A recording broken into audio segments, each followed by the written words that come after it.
The whole thing is spoiler filled. Stop listening if you haven't seen the movie. Absolutely. Welcome to Sincast, presented by Cinemasins.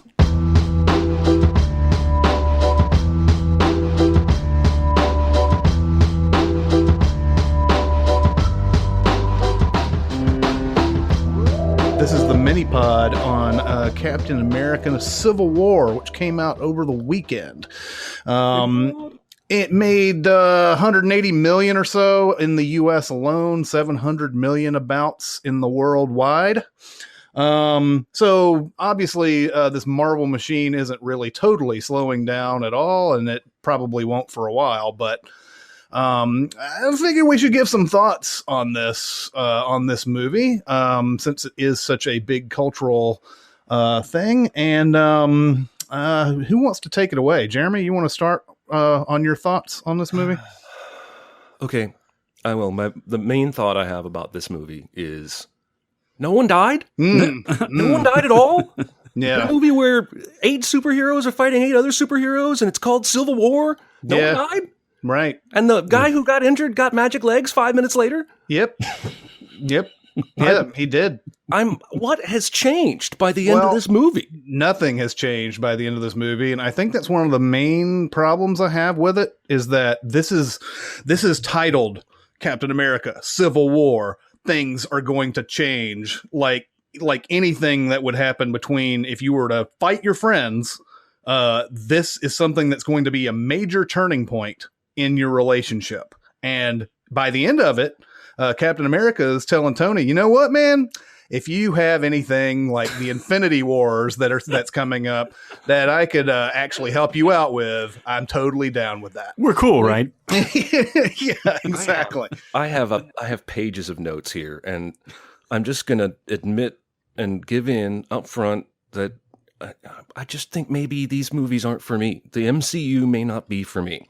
And there are plenty of things that I liked, and we'll get into that. But what we're touching on right now is the movie's main problem. It doesn't feel like there's any consequences, right? Even in the middle of the biggest fight scene in history of superhero films, they're joking with each other while they're punching each other. Are we still friends? Depends on how hard you hit me. And nothing bad is going to happen to anybody. There's no stakes at all. Yeah, that's a huge problem with this movie, is that the big, huge fight that happens in, the titular Civil War, basically, is a bunch of people pulling their punches. Now, you could say that that's exactly the point of that fight, but I find that not very exhilarating. So you're probably... Yeah, why do we care? Why do we care if there's no stakes in there? Exactly. And this MCU refuses to kill anyone off, and I don't freaking count Quicksilver from Ultron because he was a brand new character with a bad accent who was done better by another studio that also has his rights. So obviously, if we're going to kill somebody for effect, let's make it him. They're not going to kill any of these people. Like, this was the perfect movie to do it. Bucky or War Machine. You could have killed off somebody even more important than that and given this thing some freaking weight. Yeah. Barrett, what do you think? Well, speaking of bad accents, where the hell did Elizabeth Olsen's accent go? I'm so glad you said that. She has like 10 lines in this entire movie. It's not like she really had to carry the entire thing with this deep Russian accent or Eastern European thing. Just spout out the 10 lines that you got, and you can't keep that together? Well, I'll tell you where it went. It went when Age of Ultron came out. That's what happened to it, is that everybody was like, that accent's terrible.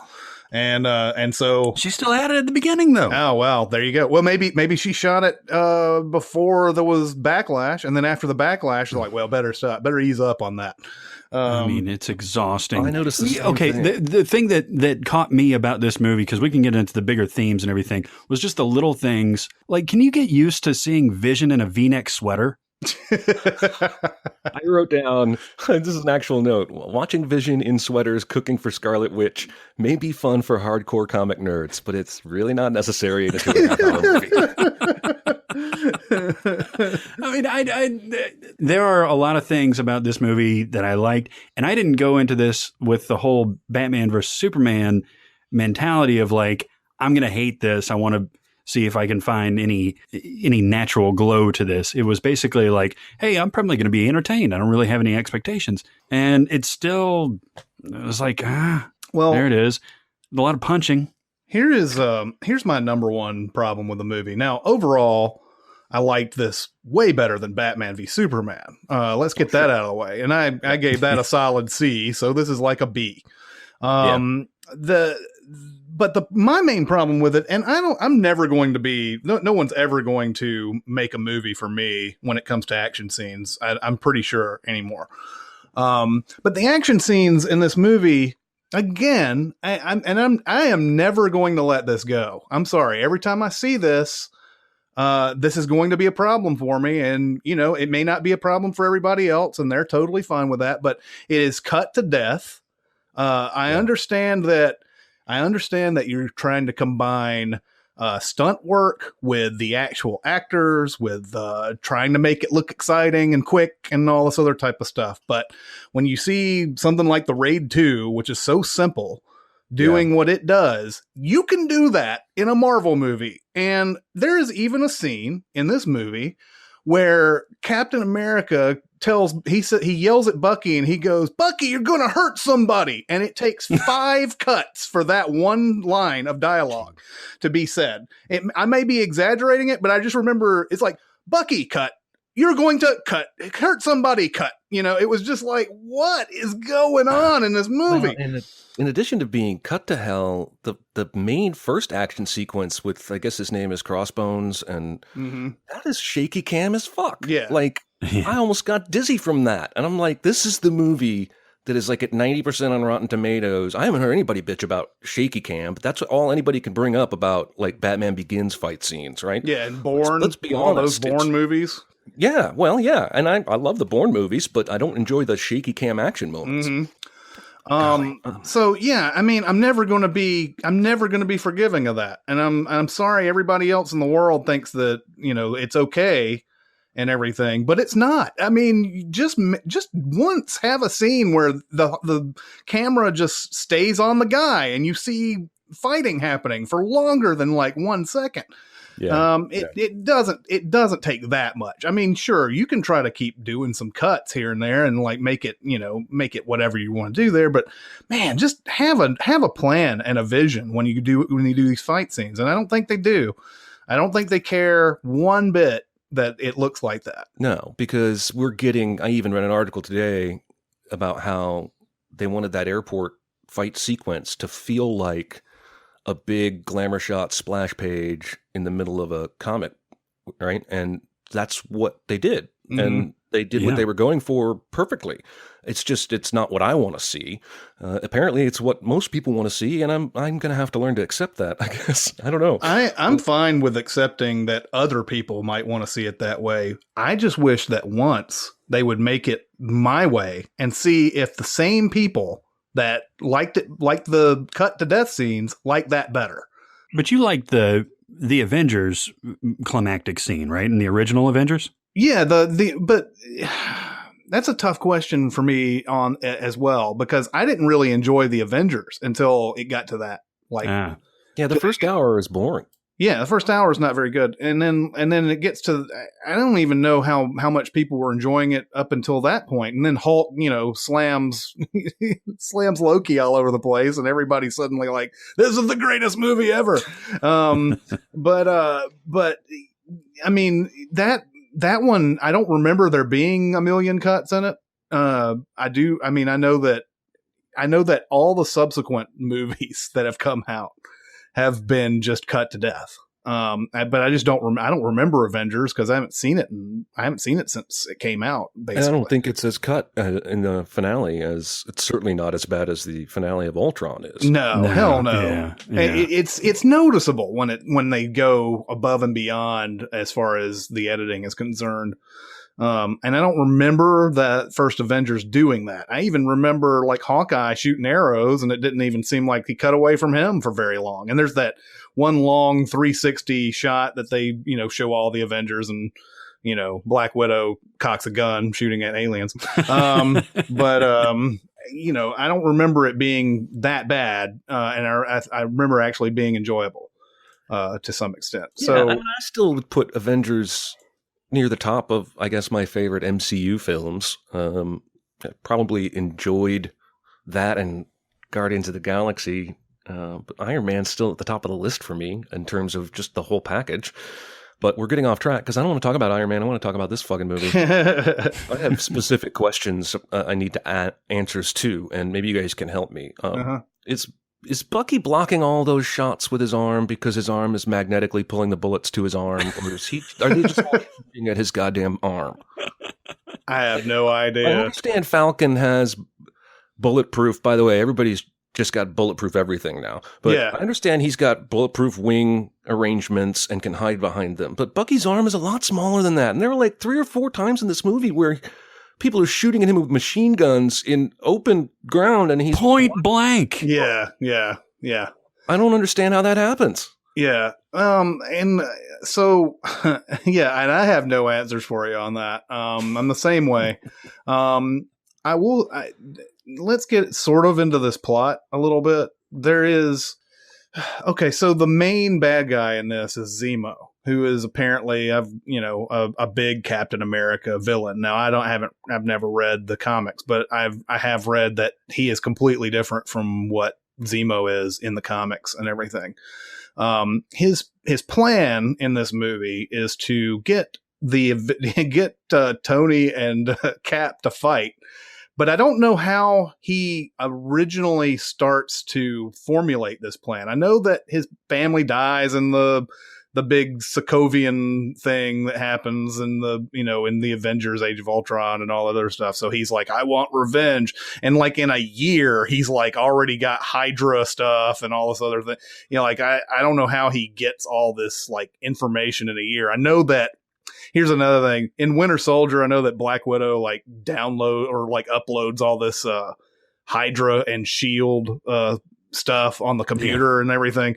So like that's where he finds a lot of this information and everything. But still, he tracks down like all these like Hydra handlers and all this other type of stuff, which I guess these files have their known addresses or something on them. I don't know. He goes through there and he goes through all these people and he's like, I want answers to this. He finds the red book with the code words that, can activate Winter Soldier, which is almost the exact same like thing that, they're calming down Hulk with in Age of Ultron, Yes. which is really, interesting to me. But so his plan is like, I need to get these guys fighting, but he doesn't have like any real information on how that, like maybe he knows that Bucky did something back in the 90s and that maybe he can get it connected somehow, and just happens, oh yeah, Bucky killed Tony Stark's parents. And I was like,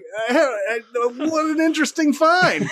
I mean, you had this whole plan. What were you going to do before then? And like, I don't know how he the whole like Sokovian Accords and all this other type of stuff that come up. That's none of his doing. That's because they screw up in yet another battle and kill a whole bunch of innocent people.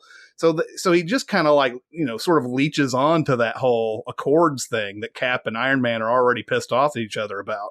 So that didn't have anything much to do with what he's doing. Then he finds this, there's evidence that Bucky killed Tony's parents. Multi-camera evidence, by the way.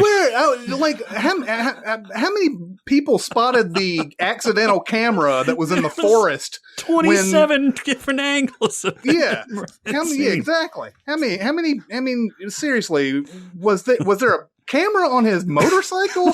What was it? What was going on with that? How in the world did they find a tape? Like, why would they record that? Why would they keep it? Why would they do any of that? That doesn't make any sense. And like, so Zemo's plan is to get them out to this Siberian facility. And like, the problem is that he needs Iron Man to come out there. He knows that Captain America and Bucky are coming along with a trailing Black Panther. They know that he knows that they're coming, but Iron Man, he doesn't know that he's going to get the information. He doesn't know. Iron Man has to first figure out that Bucky didn't bomb the thing in Vienna, the building in Vienna, and then say, oh, well, he must be okay. And then he has to go to Falcon and say, well, I know Bucky's okay. Where'd they go? I'm going to go in truce. And then Falcon does Falcon just say, hey, they're in Siberia, and he just goes to Siberia and finds them? Or does he have like the coordinates? I didn't even see that part. I don't know. I mean, but I think he just says, hey, he's in Siberia, and he flies, and Captain America and Bucky are already in Siberia, and apparently wait around long enough that Iron Man can show up from wherever he's at and get there at the time that, the big reveal happens and everything.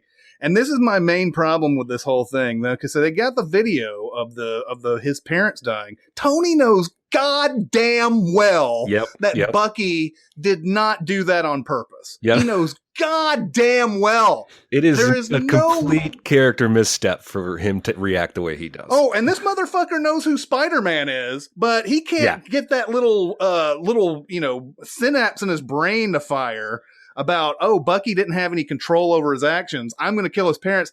I mean, he killed my parents. I'm going to just start wailing on Captain America over it. None of that makes any sense to me at all. Not at all. And the villain is relying on too much chance was going to be my note, because he can't know that all these individuals are going to react in these complex situations and relationships the way that they do. But it really frustrated me when Tony turned the way he did, because he's the only character who had an arc in this whole film.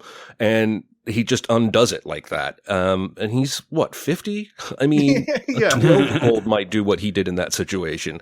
And so there's absolutely no way the villain's plan could have or should have ever worked. And it was really frustrating. But you want to talk about time and Tony getting there as fast as he did. How fucking fast did he build that Spider-Man suit? Because there's a scene where they say, you have 36 hours to bring me Captain America. Then he goes to meet Peter Parker and tells him, you need a new suit. Then they fight at the airport and he's got a new suit. That is the fastest construction of a superhero suit in the history of any movie ever. Not like he wasn't doing other shit during that time as well. Right. That was frustrating to me. The timeline issues, if you're going to spell out how many hours he's got and repeat it and keep me aware of it, then don't throw something like that in the middle of it. And of course, we knew that Spider-Man, the way that they were going to put him in, was going to feel tacked on. And it was tacked on. I enjoyed this. So great. He was great. And I don't have any problem with him being in the movie, but he's just, that whole scene with him showing up and everything. It's like, oh, well, Spider-Man showed up and then, oh, we don't need you anymore because we didn't, that's the only place we could fit you. Well, and again, I think we've talked about this either on the podcast or on one of my stupid videos I made about how is Spider-Man going to sway the battle? I got to get this 15-year-old inexperienced kid who is been doing this for 6 months and still learning his powers on my side, and that'll sway the battle. Yeah. And in a battle that has Vision and Scarlet Witch, just Scarlet Witch, goes from not being able to control the explosion with crossbones. I don't understand how she didn't. Right. Then she's able to completely incapacitate Vision, and this airport fight, she's throwing cars at people. Right. Can I have some consistency here about what she's able to do? What the fuck? Well, speaking of that, does anybody know what to do with Vision? I don't think so. I'm not sure. I mean, it's just like her. Well, he's completely misused in this, right? Here's another thing. If Black Widow uploaded all this stuff about Hydra and S.H.I.E.L.D. at the end of Winter Soldier, and then Vision, who is basically all computer and connected, whatever, and all this, how did they not run across all this Hydra and S.H.I.E.L.D. stuff that that Zemo is running across? And sort of nipping it in the bud right off the bat. It leads to that next thing where Captain America apparently has this knowledge about his parents and everything. And he kept it from him because yet again in a Marvel movie, they kept this information from him because I needed to protect you. Yeah. And I'll never understand this, by the way. I'm going to keep this super secret thing that's important away from you because it's protecting you somehow. They did that in Ant-Man, and I remember seeing Evangeline Lilly going, "Yeah, okay, that makes sense. Yeah, you're trying to protect me or whatever." No, it doesn't make sense. How does that make sense at all? My God. Speaking of Ant-Man, though, how great was Paul Rudd in this movie? Oh, he was fantastic. I mean, my notes on the good side were Spider-Man, Black Panther, and Ant-Man all ruled. And the first two, Spider-Man and Ant-Man were just hilarious. And I legitimately laughed plenty at both of them. And God, Paul Rudd, the ageless wonder, he's just funny in everything. I think he's playing Paul Rudd as Ant-Man. Yeah. Well, and I loved Ant-Man in this, but I did hate how he just, they recruited him. And he's like, well, I guess it's being on the wrong side of the law. No big deal. But like the whole plot of Ant-Man is that he needs to get back to his daughter and have a relationship with his daughter. Right, exactly. And so they just come up and call him and say, hey, do you want to do some really illegal shit that might, prevent you from doing that again? Oh, yeah, sure. That's no big deal. It's old hat. Well, I mean, I've seen some debate, and especially the fanboys are going to have fun with this debate, but how can anyone be on Cap's side in this movie? Like, is there any real, like, are you guys against me here? Am I wrong? Like, it just felt like that was the flimsiest logic ever. Well, what is his it's his logic is basically that governments have agendas, right? But I mean, I'm just saying there's so also, why do you only tell the Avengers about the Sokovia Accords 3 days before the UN's going to enact it? Yeah. Can you explain that to me? I will say this. I was more on Cap's side, and maybe that's just because I understood what he was talking about. The fact is that Hydra infiltrated S.H.I.E.L.D., and that governments were infiltrated by Hydra. So you just said infiltrated like Ice Cube in 21 Jump Street. Infiltrated.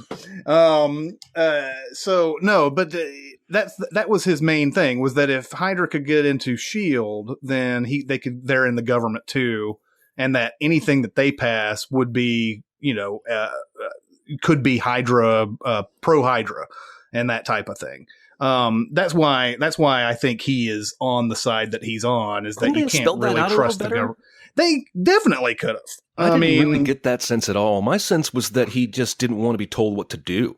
And it felt like it was just a really stubborn stance in the face of overwhelming evidence of innocent civilian deaths, which, as a side note that contradicts what I'm saying right now, how come everybody forgets that Sokovia was Ultron's fault? Yes. If you want to blame the Avengers, you blame Tony for that because he created Ultron and Bruce. But you don't blame all the rest of the Avengers for that event, do you? No. That's the entire movie is based on a mishap that was an evildoer's plan. And they actually averted disaster of the entire planet by doing what they did. And it's not like that it was their fault that the whole thing, there was one country lost or that kind of thing. That wasn't them. That was Ultron. I agree, but I'm going to play devil's advocate here and say that after the New York thing and after just all the cities that just sort of got laid waste to with the Avengers, how a media is going to turn that and spin that, right? I think there would be a lot of people who would say, yeah, they're causing a lot more damage than they actually ever, whatever. No, I agree with you, but they internalize that. They actually believe that they caused all of this mayhem. They never once just kind of sit back and say, you know what, that wasn't our fault. Well, Tony, I mean, I don't see any more value in Tony's stance than I do Cap. So I want to get that clear. I actually wrote down that both of their stances seem as crazy to me as Bruce Wayne deciding to murder Superman. Yes. Yeah, there's a lot of parallels. Tony gets bitched out by one grieving mother and completely changes. And right. I was like, what? You have been, how many, 6 movies I've seen you in now where you do what you want, man. In Ultron, you did it twice. But one person bitches you out and you turn into a bleeding working hard. I don't know what the deal was there, but it felt That like they were just. It's a kid. It's the same thing as Bruce Wayne holding the kid with all the destruction around him and looking up in the sky. And it's the exact same thing when Tony puts his phone up there and he's like, oh, well, here's a young man that perished because of my I was hoping heroics. one of them would go, so? But they, you know, many of them I guess that was Tony's Jaws shark mom. You know, just like, you know, should have closed the beaches.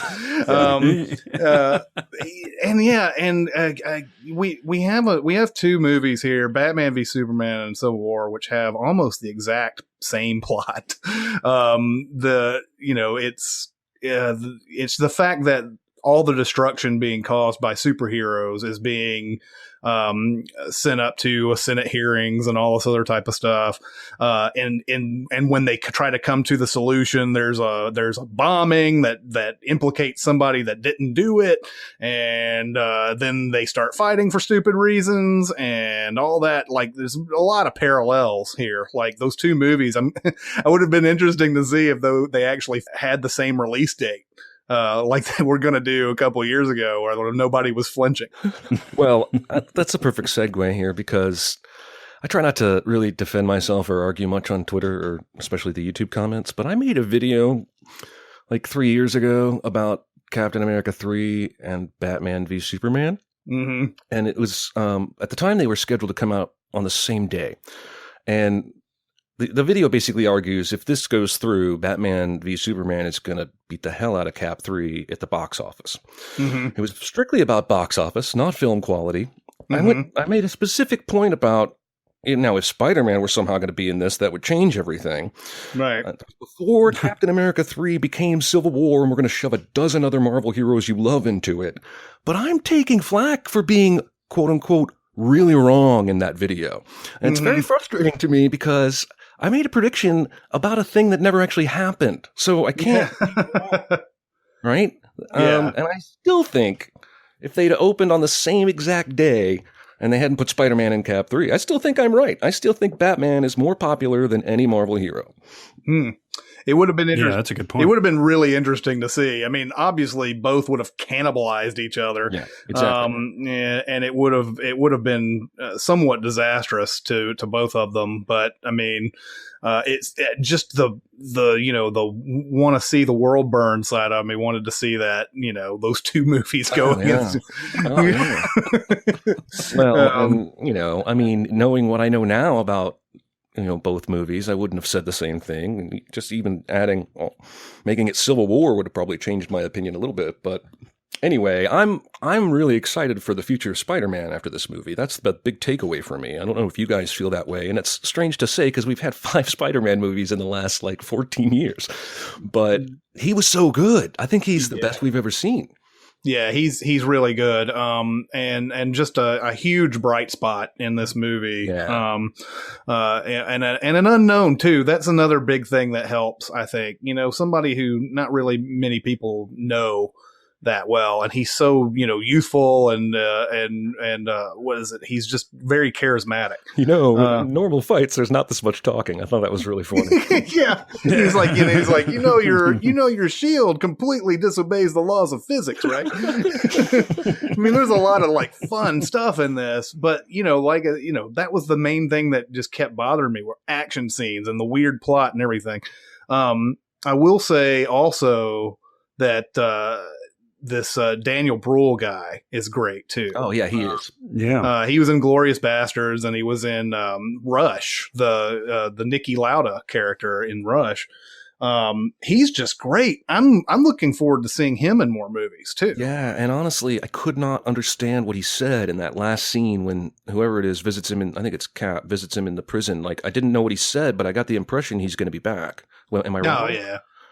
Yeah, you would think he would be, especially with a character that Captain America fans really love, the Zemo character, which apparently becomes something else later on. So, well, they're putting a lot of eggs in Black Panther's basket too. With the development, he arguably had the most development, I guess, right. The whole movie. And Chadwick Boseman was fantastic. Oh, yeah, he was. And they dedicated the post-credit scene to him. And, I thought that was kind of a throwaway. I thought that was a little silly just to show the Black Panther in the mountains of Uganda or wherever it was, or Wakanda. But yeah, it seems like they're really pushing Did you that one leave hard. after that? There was another one. Yeah, I left after that. They actually turned the lights up in the theater, and I figured it was over. The very ending credit scene is Spider-Man in his bed, and he's got some gadget from Tony that he shines it up on the ceiling, and it's this big, huge like Spider-Man head thing, some sort of gadget. Do you know what that gadget is, Jeremy? No idea. And I don't know if anybody does. I don't know if that's like from the comics or anything. I think it's just more of. I mean, it's pretty obvious we're going to see a heavy mentoring from Tony. He's going to be in the Spider-Man standalone film. I don't know how they could do it without him at this point, the way they've set the character up. But I think he has in the comics definitely made some gear and tech. In fact, I think the Civil War arc in the comics, which nobody really seems to like, he makes a special Iron Spider-Man suit for Spider-Man as a thank you or something. But I don't know what that was. It looked like Tony's work for sure, though. By the way, was there any good reason why Tony Stark knows that Peter Parker is Spider-Man? Yeah, they just kind of wave it away as intuition, didn't they? Well, he shows like a YouTube video or something, and it's like, you see this? That's you, right? And like, how do you know? Yeah. And I hate that I'm the guy saying this, but I kind of found the multiple references to Aunt May being hot a little uncomfortable. Yeah. And I know but it's Marissa Tomei, Jeremy. I understand that, but is that an Oscar winner, Jerry? I mean, that's not something that's a little skeezy even for Tony, I thought. No, it was. It really was. It actually made me a little uncomfortable as well. I'm like sitting there going, okay. She's attractive. We've got that down. We know. We understand. It looks like we're going to get to avoid the third death of Uncle Ben. Oh yeah, Sweet. Thank God. Already out of the picture. Fuck that guy. Yeah, exactly. Let's move on. What else do we need to say about this movie? Well, I mean, I was sitting there the whole time thinking, maybe it's just me. And obviously you guys probably feel the same way. None of us really liked Winter Soldier. None of us are super high on, this has gotten reviews from professionals as well as fans like it's the best Marvel movie ever. And if that's the case, they're going to keep doing more like it. And I think I just need to make peace with the fact that it's not my bag and I'm never going to dig it the way other people do. But it looks pretty, but it doesn't have any of the emotional weight it pretends to have. I feel like I don't know. I just feel like there's some sort of this is. I mean, I don't even know if I want to say this because it sounds condescending. But it feels like there's this positive wave that everybody just kind of latches onto, and it's like the first few reviews come out and everybody's like, "This is great." So then you have actual critics who come out and then they start saying, well, who am I to hate this? And they start ignoring things that are really bad about a movie and latch on to that positivity and everything. It's the only thing that I can really, I don't understand it because I feel like if this movie came out in the 90s, you would get a bunch of people saying, well, it's all right. It'd probably be about a 60, 70% on Rotten Tomatoes, like if it had came out in the 90s, It's just that people, maybe this is what they're going for, but maybe people have just seen so much of these characters, they feel more invested than they truly are. I don't know. I mean, to me, there are no stakes. Nothing's real. I mean, I know it's a movie, obviously, but at least with Dark Knight, I felt like there were highs and lows that were earned. Whereas here we just have Tony and Cap arguing about a friendship that I didn't think ever existed. I thought they always hated each other, and they only got along because they had to. And here we're supposed to, he gets this letter at the end, and it's like, it feels like, we've been friends for so long, and now we're going separate ways or whatever. I'm like, no, what the hell? Yeah.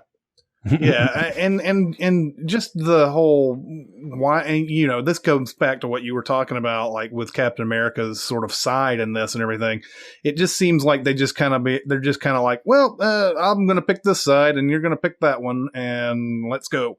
Yeah. There's not real. I know that there's been a bunch of movies before this where there's been like a little bit of talk about this type of thing, but not so much that it's like, oh, I know what side Cap would pick in this instance if something like that were to happen. Could you not? Oh, that seems totally right for his character. Could you not go back, rewrite it, swap their choices, and have the same basic effect?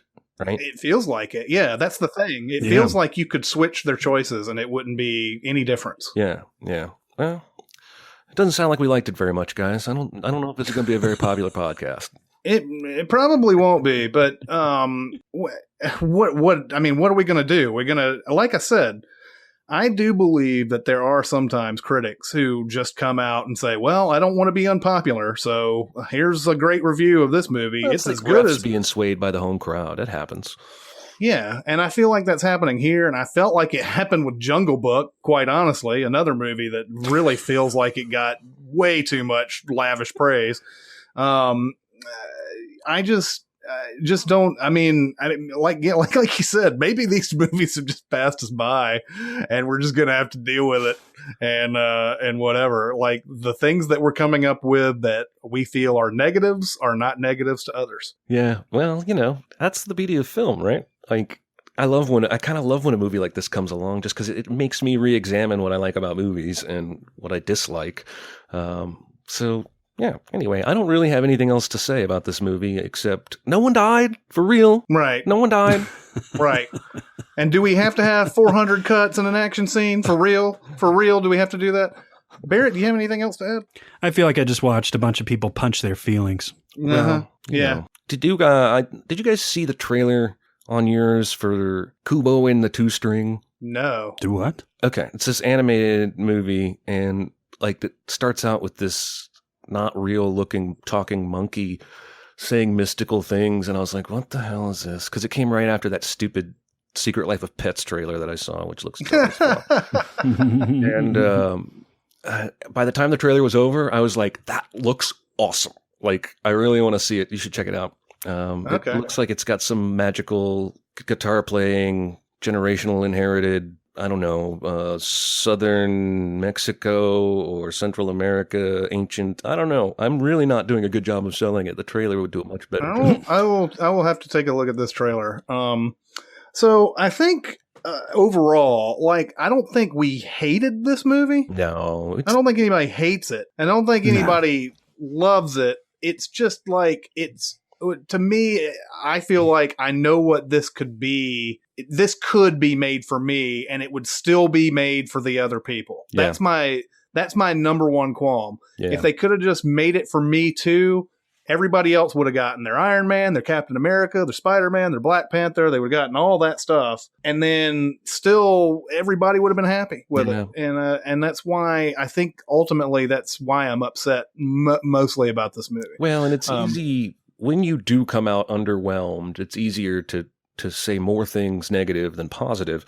I liked this more than Winter Soldier. The problem is I publicly stated I didn't really like Winter Soldier, so that's not really very high praise. I'd put it probably about where I felt about Age of Ultron. Yeah, well, and this is also, we've already said it before, but it's way better than Batman v Superman. I think just based on the fact that this is a little bit funnier, there's a little bit more enjoyable as far as dialogue is concerned, and things like that. But I just think ultimately this is something that could be way better, and nobody cares. So because they're raking in the dollars on one side, and the fans, hardcore fans, seem to be more than pleased. So they should keep doing it if they have any business sense. Yeah. So anyway, their splash page. Yeah, get their splash page. That's what we thought of Captain America: Civil War. You can go to SoundCloud and tell us how incredibly wrong we are about why you suck. Yeah, exactly. Just tell us how much we suck. And you know what? We already know. But if you want to just get it off your chest, like in Kill Bill, where Uma Thurman's telling the little girl, 10 years down the road, you still feel raw about it? You know where to get me. And on SoundCloud. That's right, on SoundCloud. You can cut us with samurai swords through SoundCloud. Or your pithy comments. Yeah. Anyway, that's our mini pod for Captain America: Civil War. we will go to our regular broadcasting next. Thanks for listening. Comment on our episodes on our SoundCloud page.